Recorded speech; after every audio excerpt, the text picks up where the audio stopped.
Hello everyone. आज का हमारा टॉपिक है कनेक्टिव टिश्यू। टिश्यूज़ को हम पहले डिस्कस कर चुके हैं कि ये 4 टाइप्स के टिश्यूज़ होते हैं: epithelial tissue, connective tissue, muscular tissue और नर्व्स टिश्यू। अब जो एपिथेलियल टिश्यू है उसके बारे में हम प्रीवियस वीडियो में डिस्कस कर चुके हैं। अब पढ़ते हैं हम कनेक्टिव टिश्यू। कनेक्टिव टिश्यू क्या होता है? कनेक्टिव टिश्यू नाम से ही पता चल रहा है कि कनेक्ट करके रखता है ये टिश्यू। ठीक है, तो क्या करता है? Connective tissue maintain the form of the body as well as its organ and provide internal support. Means ये कनेक्टिव टिश्यू क्या करता है? ये बॉडी को मेंटेन, बॉडी के फॉर्म को मेंटेन करता है और ऑर्गन्स को भी। और ये क्या करता है? ये प्रोवाइड करता है इंटरनल सपोर्ट। ठीक है, अब इसके फंक्शंस पढ़ते हैं। Linking and supporting other tissues organ of the body. Means ये लिंक करके रखता है, मतलब कि ये बाइंड करके रखता है। और क्या करता है? ये सपोर्ट देता है अदर टिश्यूज को, और ये ऑर्गन्स, बॉडी के जो ऑर्गन्स है उनको भी सपोर्ट करता है। अब most abundant and widely distributed in the body.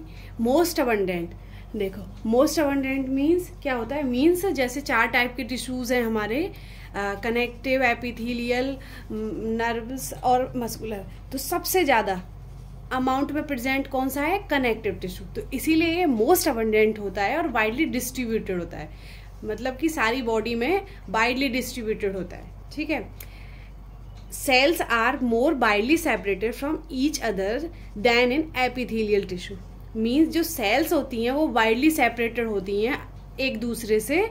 और जैसे कि एपिथेलियल टिश्यू मैंने ऐसे बताया था आपको, वो अटैच्ड होता है एक दूसरे से, इसमें इंटर सेलुलर स्पेस नहीं होता है। बट जो ये होता है कनेक्टिव टिश्यू, ये वाइडली सेपरेटेड होता है। मीन्स ऐसे ऐसे सेपरेटेड होता है, इसके बीच में स्पेस होता है। ठीक है, तो ये एक दूसरे से मतलब कि दूर दूर होते हैं। Intercellular substance is present in large amount. जब ये एक दूसरे से मतलब कि डिस्टेंस में अटैच्ड नहीं है, ये दूर दूर है एक दूसरे से, तो इनके बीच में क्या प्रेजेंट है? लार्ज। तो लार्ज अमाउंट में इसके अंदर एक ऐसे इंटर सेलुलर सब्सटेंसेस, मतलब कि मैट्रिक्स प्रेजेंट है इसके अंदर। ठीक है, a medium for exchange of nutrients and waste product, मतलब कि जो एक्सचेंज होते हैं न्यूट्रिएंट्स का और वेस्ट प्रोडक्ट का, वो एक इसका कनेक्टिव टिश्यू ये मीडियम है इसका। ठीक है, एक्सचेंज करने का न्यूट्रिएंट्स एंड वेस्ट प्रोडक्ट्स को। और ये बाइंडिंग एंड स्ट्रक्चरल सपोर्ट देता है, मतलब कि ये आपस में कनेक्टिव टिश्यू कनेक्ट करके रखता है और ये स्ट्रक्चर सपोर्ट देता है बॉडी को। Insulation, energy store. Insulation means क्या होता है? इंसुलेशन मीन्स होता है जो हीट को लॉस ना होने दे, मीन्स हीट को कंजर्व करके रखे। ठीक है, तो ये हीट को कंजर्व करता है और एनर्जी को स्टोर करता है। एनर्जी कौन सा स्टोर करता है? एनर्जी जो हमारी हम खाना पीना खाते हैं उसको स्टोर करके रखता है। ठीक है, कनेक्टिव टिश्यू।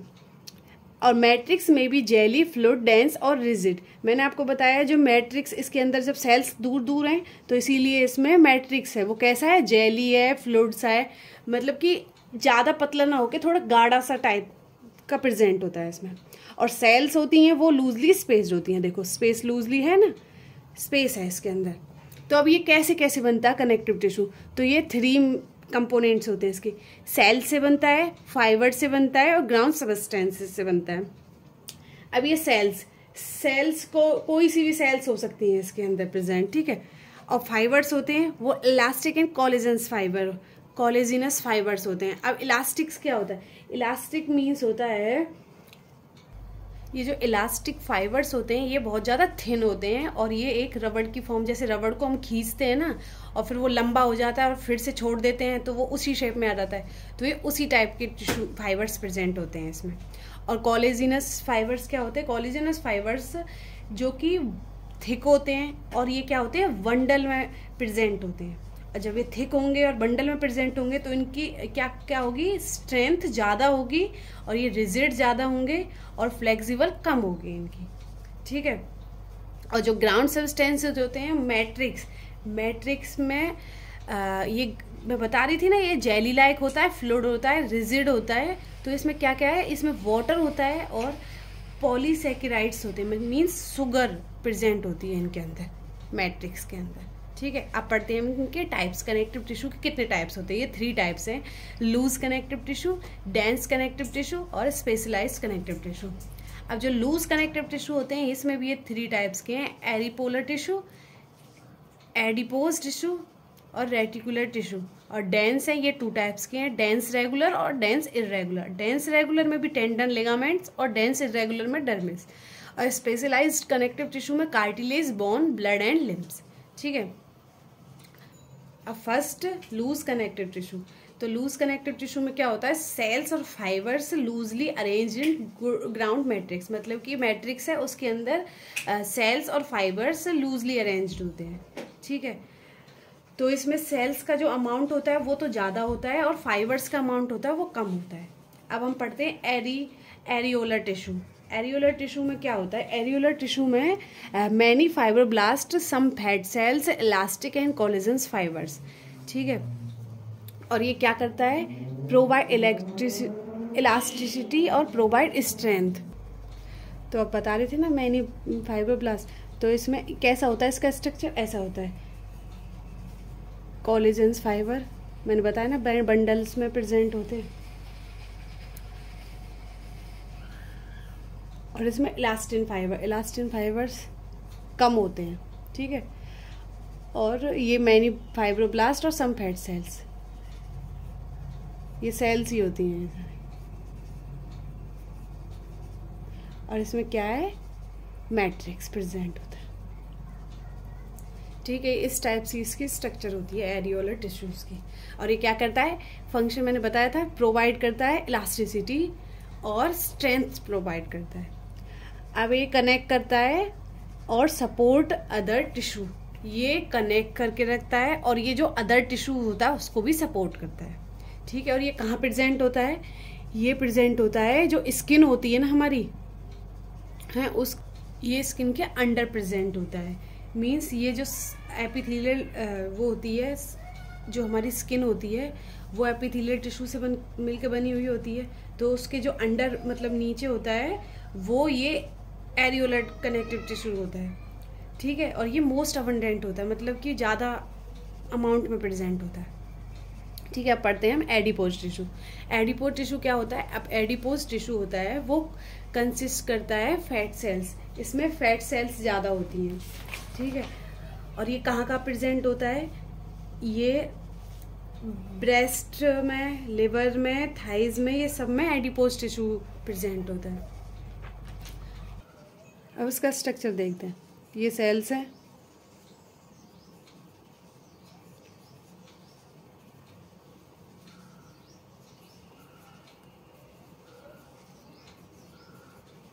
इसके अंदर मैट्रिक्स है। ठीक है, तो ये फैट सेल, ये जो बीच में स्पेस दिख रहा है इसमें, तो ये क्या है? इसमें फैट स्टोर होता है। ठीक है, अब ये दो टाइप की होती हैं, वाइट फैट और ब्राउन फैट। जो वाइट फैट होता है वो एडल्ट्स में प्रेजेंट होता है और जो ब्राउन फैट होता है वो न्यूबॉर्न में प्रेजेंट होता है।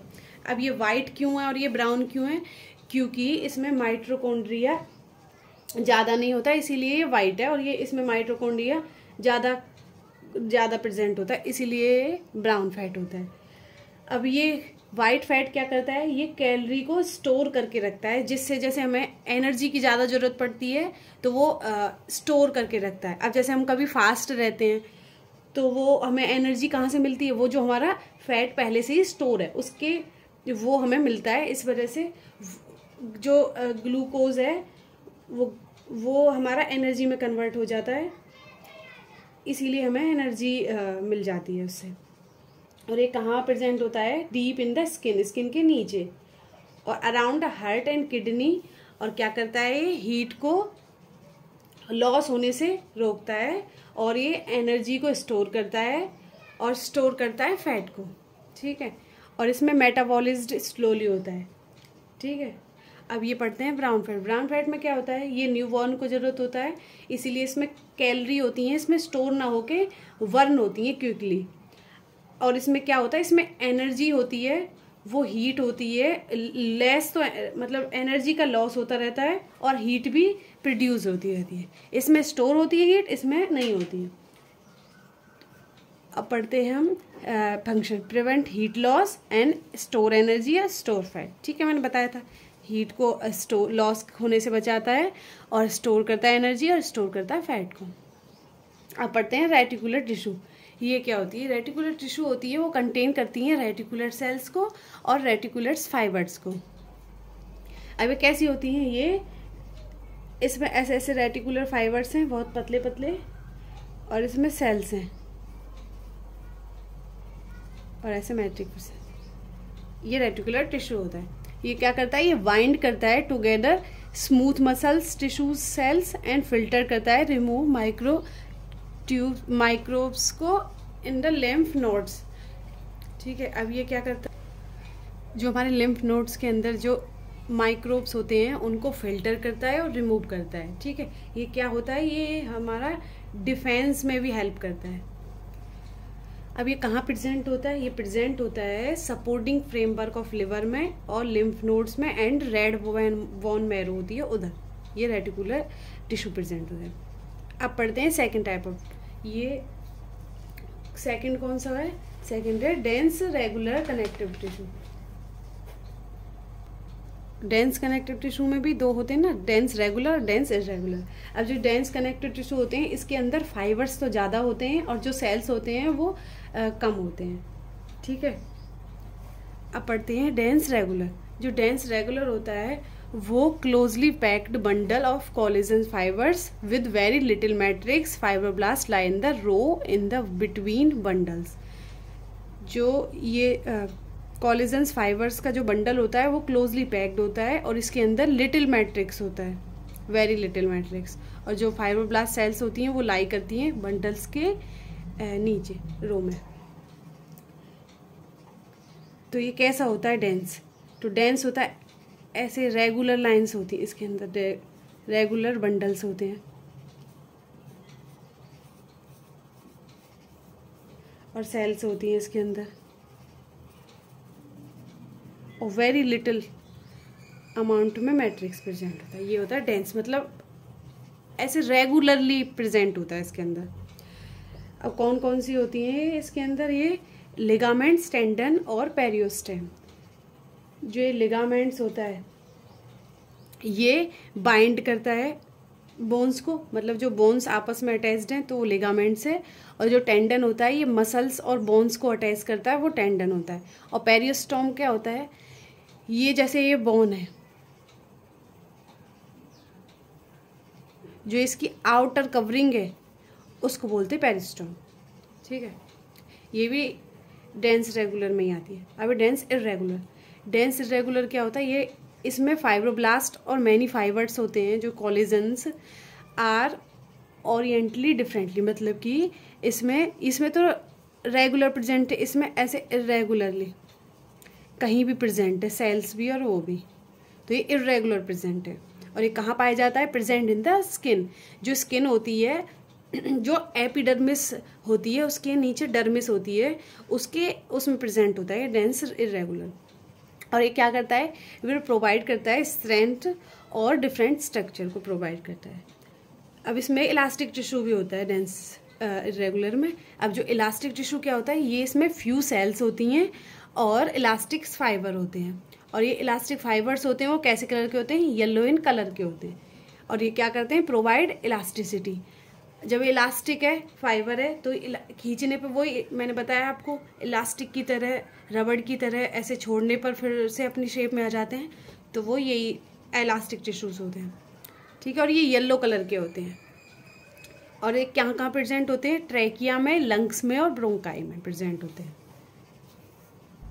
अब पढ़ते हैं थर्ड स्पेशलाइज्ड कनेक्टिव टिश्यू। ये एक स्पेशल टाइप का कनेक्टिव टिश्यू होता है जो कि कहाँ कहाँ होता है? कार्टिलेज में, बोन्स में, ब्लड में, लिम्फ में। अब जो कार्टिलेज होता है वो क्या होता है? तो ये विच इज टफ और semi rigid, semi transparent, elastic, flexible and smooth specialised cells होती हैं। मतलब कि ये बहुत ज़्यादा टफ भी नहीं होती हैं और सेमी ट्रांसपेरेंट होती हैं, इलास्टिक होती हैं, फ्लेक्सिबल होती हैं। और इसमें कौन सी specialised cells? Chondrocytes which are embedded in large amount of matrix with collagen and elastic fibers। मतलब कि जो कान होता है हमारा, कान के ऊपर जो ये ऊपर वाली लेयर होती है, ये ऐसे इसमें हड्डी भी नहीं है, टफ भी नहीं है ज़्यादा, और ये सेमी रिजिड है और ट्रांसपेरेंट भी, इलास्टिक की तरह, कभी कहीं भी मोड़ दो इसको वैसे ही हो जाती है। तो ये कार्टिलेज की बनी होती है। नोज़ है, नोज़ के ऊपर जो टिप होती है ये भी कार्टिलेज से ही बनी हुई होती है, ठीक है। और इसमें जी क्या करता है, ये प्रोवाइड करता है सपोर्टिव स्ट्रक्चर और प्रोवाइड फ्लेक्सिबिलिटी। तो ये कहीं भी ऐसे टर्न करा दो इसको तो ये वहीं टर्न हो जाती है, तो इसमें फ्लेक्सिबिलिटी होती है और ये सपोर्टिव स्ट्रक्चर को प्रोवाइड करती है। अब पढ़ते हैं बोन। बोन में बोन सेल्स होती हैं, इसमें ऑस्टियोसाइट्स होते हैं विद द कोलेजन फाइबर्स होते हैं, और ये क्या करते हैं, जब कोलेजन फाइबर हैं तो प्रोवाइड करेंगे स्ट्रेंथ को। और इसमें क्या क्या होते हैं, इसमें कैल्शियम एंड फॉस्फेट प्रेजेंट होते हैं। कैल्शियम कॉम्पैक्ट और फॉस्फेट वो स्पंजी। अब देखो ये बोन है, ये जो बोन है ये ऊपर वाला है, ये स्पंजी है, इसके अंदर रेड बोन मैरो प्रेजेंट होती है, और जो ये है ये बीच वाला मिडल वाला ये येलो बोन मैरो प्रेजेंट होती है। मतलब कॉम्पैक्ट में येलो बोन मैरो और स्पंजी में रेड बोन मैरो। और इसके जो ये आउटर, मैंने बताया आपको, जो आउटर कवरिंग होती है ये पेरियोस्टेम की होती है, मैंने बताया था पहले भी। अब जो ये रेड बोन मैरो है ये क्या करती है, ये ब्लड सेल्स बनाती है, और जो येलो बोन मैरो है ये क्या बनाती है, ये इसके अंदर फैट प्रेजेंट होता है, तो जो बोन्स को एनर्जी प्रोवाइड करती है। अब ये क्या, ऑस्टियोसाइट्स क्या होते हैं, ये बोन को ब्रेक और रिपेयर करने में हेल्प करते हैं। और ऑस्टियोब्लास्ट होते हैं, बोन को फॉर्मेशन में हेल्प करते हैं। ऑस्टियोसाइट्स होते हैं, क्लास्ट होते हैं, वो बोन को रिपेयर करने में हेल्प करते हैं। और ये क्या होता है, ये हेल्प इन लोकोमोशन, ये मूवमेंट में हेल्प करती है, बोन्स होती हैं जो। अब पढ़ते हैं ब्लड। ब्लड होता है ये फ्लूइड, ब्लड और लिम्फ होते हैं, ये फ्लूइड कनेक्टिव टिश्यू होते हैं दोनों ही। और ये transport of nutrients O2 CO2 metabolism, ये मतलब ट्रांसपोर्ट करते हैं। और ये लिम्फ होते हैं, ये फिल्टर करते हैं, रिमूव करते हैं वेस्ट को। Thank you.